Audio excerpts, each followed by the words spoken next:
오늘 우리가 읽은 이 시는 다윗의 시로 많이 알려져 있는데, 특별히 왕이 등극할 때를 그 배경으로 가지고 있다고 많은 학자들이 이야기를 합니다. 즉, 한 나라의 왕이 그 왕좌에 오를 때 어떤 마음과 또 태도로 이 일을 감당하겠는가라고 하는 것이 여기에 많이 나타나 있습니다. 그래서 이 시의 내용을 쭉 이렇게 읽어보면 왕이 이런 노래를 했다라는 생각을 가지고 우리가 상상을 해보면 그의 결연하고도 비장한 마음이 느껴져서 참 이렇게 감동이 되기도 합니다. 그런데 이것은 오늘날 우리 그리스도인들에게도 큰 유익을 주는 시입니다. 왜냐하면 우리 역시나 이 세상을 통치하시는 그 하나님의 통치에 함께 참여하는 사람으로 부름 받았기 때문입니다. 그런데 많은 사람들이 어떻습니까? 이런 왕된 직분의 영광스러움을 잘 모르고 살아갑니다. 다스리는 자로 부름을 받은 성도의 복됨을 망각하고 오히려 이 세상의 물질이나 학위 또 이런저런 질서에 오히려 복종하여 종된 모습으로 살아갈 때가 많은 것이지요. 그래서 이런 다윗의 시는 어느새 너무 작아져 버린 성도의 위대함을 일깨워서 다시 왕 같은 제사장으로 살아가게 합니다. 그렇다면 오늘 이 시를 통해서 우리가 얻을 수 있는 교훈은 여러분 어떤 것이 있을까요? 다스리는 자로 부름을 받은 우리들이 이 세상을 살아갈 때 어떤 결단과 비전을 가지고 우리의 삶을 경영해 나가야 할까요? 오늘 이것에 대해서 함께 살펴보도록 하겠습니다. 우선 오늘 본문에 나오는 시편의 기자는 비록 왕이지만 그 중심에 자신이 가지고 있는 그 직위나 직분으로 인한 어떤 교만함, 또 자만심 이런 것들이 잘 보이지 않습니다. 오히려 그 마음의 중심에는 하나님을 경외하는 마음으로 가득 차 있습니다. 그래서 1절을 보면 시의 서두부터 무엇을 이야기합니까? 인자와 정의를 노래하겠다라고 말합니다. 여기서 인자는 헤세드라고 불리는 하나님의 언약적 사랑을 의미합니다. 즉 다윗은 하나님께서 자신을 얼마나 사랑하는지를 잘 알고 또 그것에 근거해서 그분의 정의로움을 노래하겠다라는 것이죠. 그래서 그가 추구하는 것이 무엇입니까? 바로 완전한 길입니다.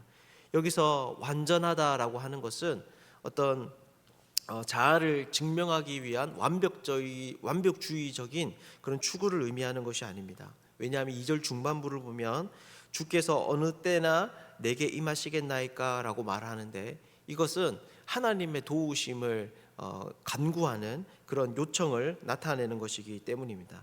즉 그의 이러한 다짐은 바로 자신이 완전한 길을 갈 수 없다는 것을 잘 알고 있지만, 스스로는 내가 이 길을 걸을 수 없다는 것을 알고 있지만 그럼에도 불구하고 끊임없는 경각심과 지속적으로 그 말씀을 따라가고 싶다는 그의 열망이 여기에 잘 나타나 있는 것이죠. 그래서 다윗이 왕으로 추구하는 그 첫 번째의 목표는 이 세상의 왕들과는 사뭇 다른 것을 볼 수 있습니다. 그는 왕의 새롭게 세움을 받았지만 성을 정비하거나 군사를 강화하지 않습니다. 그렇다면 그가 하는 첫 번째 일이 여러분 무엇입니까? 이것에 대해서 3절에서 4절에서 대답을 하고 있는데, 우선 3절을 보면 이렇게 이야기합니다. 비천한 것을 내 눈앞에 두지 않고 배교자들의 행위를 내가 미워하겠다라는 것입니다. 여기서 비천하다라고 하는 것은 악하고 무가치한 것을 의미합니다. 또한 배교자는 법을 어기는 행위를 의미합니다. 그런데 이들을 어떻게 하겠다라고 지금 시편 기자가 말을 합니까? 내 눈앞에 두지 않겠다라고 말합니다. 여기에서 눈이라고 말하는 것은 사람이 유혹에 가장 쉽게 빠질 수 있는 어떤 그런 덫과 같은 것을 의미합니다. 왜냐하면 사람들은 눈에 좋아 보이는 것을 선택하기 때문입니다. 여러분, 그렇다면 이것이 무슨 말이겠습니까? 바로 다윗이 왕으로서 세움을 받고 하는 그 첫 번째 일은 사람을 잘 세우거나 나라의 제도를 정비하는 것이 아니라 그 무엇도 아닌 자신이 유혹에 빠질 수 있을 만한 그런 것들을 자기 주변에서 치워버리는 일이다라는 것입니다. 이것은 그 다음에도 나타납니다. 4절을 보면 사악한 마음이 내게서 떠날 것이니 라고 하는데, 이건 역시 3절에서 의지적으로 하고자 하는 일과 연관되어져 있습니다. 왜냐하면 3절도 자신의 마음을 지키는 것과 관련이 있기 때문입니다. 그래서 다윗은 악한 일을 내가 알지 아니하리로다라고 단호하게 자신의 의지를 밝힙니다. 즉 다윗이 첫 번째 왕으로서 그의 인생의 목표를 가지고 있는 것은 바로 악으로부터의 순결함이다라고 하는 것이죠. 이렇게 자기 마음을 지키기 원하는 시편 기자는 이제는 좀 더 적극적으로 나아갑니다. 그래서 5절을 보면 뭐라고 이야기합니까? 자기의 이웃을 은근히 헐뜯는 자를 내가 멸할 것이요 눈이 높고 마음이 교만한 자를 내가 용납하지 아니하리로다라고 말합니다. 여기서 우선 자기 이웃을 은근히 헐뜯는다라고 할 때 이 일은 보통 사람들에게 잘 눈에 드러나지 않는 일을 의미합니다. 왜냐하면 은근히라고 하는 이 말이 행동이 드러나지 않고 은밀한 일들을 말하기 때문입니다. 그렇기에 이 다윗이 하는 자기 이웃을 은근히 헐뜯는 자를 내가 멸할 것이요라고 하는 말은 자신의 주변에 아주 작은 악도, 심지어 잘 드러나서 사람들이 알아차릴 수 없는 그런 미묘한 것들도 조금 더 허락하지 않겠다는 것을 의미합니다. 그 다음에 이어지는 교만도 이런 측면에서는 비슷한 말입니다. 왜냐하면 이렇게 다른 사람을 헐뜯는 그 행위는 마음의 교만으로부터 시작되기 때문입니다. 자신은 바르게 살고 있다라는 그 생각이 다른 사람들의 약점을 더 부각시키게 만드는 것이죠.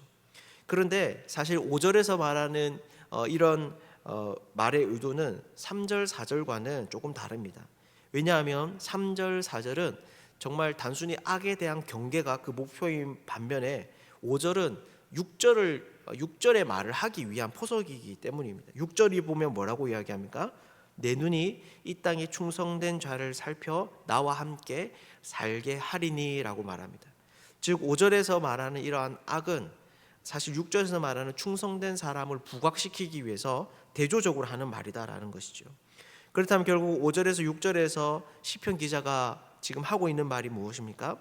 단순히 자신의 주변에서 악을 제거함으로 자기의 마음을 지키는 것을 넘어서서 이제는 충성스러운 사람들로, 그래서 비천한 것을 탐하지 않고 배교를 미워하며 오직 완전한 길을 행하는 사람들로 자신의 주변을 채우겠다라고 하는 것입니다. 악의 영향을 받지 않을 뿐만 아니라 이제는 선한 것들과 관계하여서 그것들과 연합하겠다라고 하는 의지가 여기에 나타나 있는 것이죠. 그렇다면 결국 다윗이 이렇게 악을 멀리하고 완전한 사람들로 자기 주변을 채우려는 여러분 그 목적이 무엇일까요? 그는 왜 이렇게 자신의 삶에서 악으로부터의 순결함을 가장 첫 번째 목표로 삼고 있는 것일까요? 7절을 보면 다시 앞에서 반복해왔던 그 열심이 다시 발동되고 있습니다. 그래서 거짓을 행하는 자는 내 집 안에 거주하지 못하며 거짓말하는 자는 내 목전에 서지 못하리로다 라고 말합니다. 이런 사람들은 궁정을 포함해서 왕의 통치가 미치는 그 어떤 곳에서 자리 잡지 못하게 하겠다라고 말을 하는 것이죠. 그래서 8절을 보면 아침마다 내가 이 땅의 모든 악인을 멸하리니 악을 행하는 자는 여호와의 성에서 다 끊어지리로다 라고 말합니다. 여기에서 아침마다라고 하는 말은 왕이 어려운 송사를 듣고 재판을 할 때에 이 일이 아침에 이루어진 것과 관련이 있습니다. 즉 그는 이 재판을 통해서 이 땅에서 악을 제거하겠다라고 말합니다. 그런데 이런 그의 목표가 사실 언뜻 보면 이해가 잘 안 갑니다. 왜냐하면 그는 바로 그 다음에서 여호와의 성에서 악을 다 끊어내기 위해서 이 일을 한다고 말하고 있기 때문입니다. 여러분 그렇다면 이것이 무슨 말입니까? 바로 다윗이 그렇게 자신을 순결하게 하고 충성스럽게 자신의 주변을 정리함을 통해서 자신의 나라가 또 자기가 다스리는 이 통치가 미치는 그 땅이 바로 하나님의 성이 될 수 있다고 생각했다는 것입니다. 그래서 그는 지금 하나님의 거룩함을 드러내고 그분의 통치와 정의를 드러내기 위해서 이 일을 꿈꾸고 있다라고 하는 것이죠. 사랑하는 여러분, 그렇다면 결국 이것이 우리에게 알려주는 것이 무엇이겠습니까? 크게 두 가지의 교훈을 우리가 얻을 수 있습니다. 첫 번째는 바로 우리 역시 이렇게 다스리는 자로 부름을 받았을 때 우리가 가져야 하는 그 비전은 바로 하나님의 나라여야 한다라는 것입니다. 우리가 물질을 다스리고 관계를 다스리고 우리가 우리의 마음을 다스리는 이 일을 통해서 꿈꿔야 될 것은 우리를 증명하는 것이 아니라 하나님을 드러내어야 한다는 일이라는 것이죠. 그리고 두 번째는 우리가 어떻게 이 일을 감당할 수 있는지에 대한 것입니다.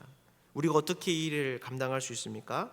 바로 가장 우선적으로 우리의 순결함을 통해서입니다. 악은 그 모양조차도 닮지 않겠다는 굳은 의지, 그래서 우리 삶에 주변에서 악하고 무가치한 것, 하나님의 법을 어기는 사람들의 모습, 마음까지도 사악한 것, 은밀한 악과 교만함, 이런 것들을 다 그 삶에서 몰아내는 것이죠. 이런 사람들이 바로 하나님의 나라를 드러내는 그 일을 감당할 수 있다라는 것입니다. 사랑하는 여러분, 여러분들은 어떻습니까? 이 세상에서 왕노릇하려는 사람들은 자신의 삶을, 자기 존재의 가치를 증명하는 것이 그 인생의 목적입니다. 그래서 그들은 자신의 지혜와 능력으로 이 일들을 감당하고 싶어 합니다. 왜냐하면 그렇게 할 때 자신의 탁월함이 증명되기 때문입니다. 그래서 그들에게 있어서 자신의 힘을 키우는 것은 인생에 있어서 마치 생명과도 같은 일입니다. 하지만 그리스도인으로 하나님께로부터 다스리는 자로 부름을 받은 사람들의 비전은 하나님 나라입니다. 그래서 이 일을 감당하는 것은 보편적으로 다른 사람들과는 구별됩니다. 그들의 방식은 순전함이고 거룩함이며 정직하고 의로움입니다. 오히려 세상에서 볼 때 비효율적인 방식이, 세상에서 보기에 어리석은 방식들이 하나님의 역사하심을 선명하게 드러낼 수 있는 길이 될 수 있는 것이죠. 하나님께서는 오늘도 우리의 삶에서 우리를 다스리는 자로 부르셨습니다. 그래서 우리에게 일을 맡겨주시고 그 일을 감당할 수 있는 지위와 또 지혜와 능력을 주셨습니다. 우리가 이 일을 감당할 때 다윗과 같은 결심으로 무엇보다 악으로부터 마음을 지키고 우리의 삶을 지키는 방식으로 이 일을 감당할 수 있으면 좋겠습니다. 그래서 우리를 통해 하나님 나라가 드러나는 그 기쁨을 누릴 수 있으면 좋겠습니다. 오늘 하루의 삶 가운데도 여러분의 삶을 통해서 하나님의 인자하심이, 그분의 정의로우심이, 그분의 영광이 드러나는 복된 일이 있기를 주님의 이름으로 축복합니다.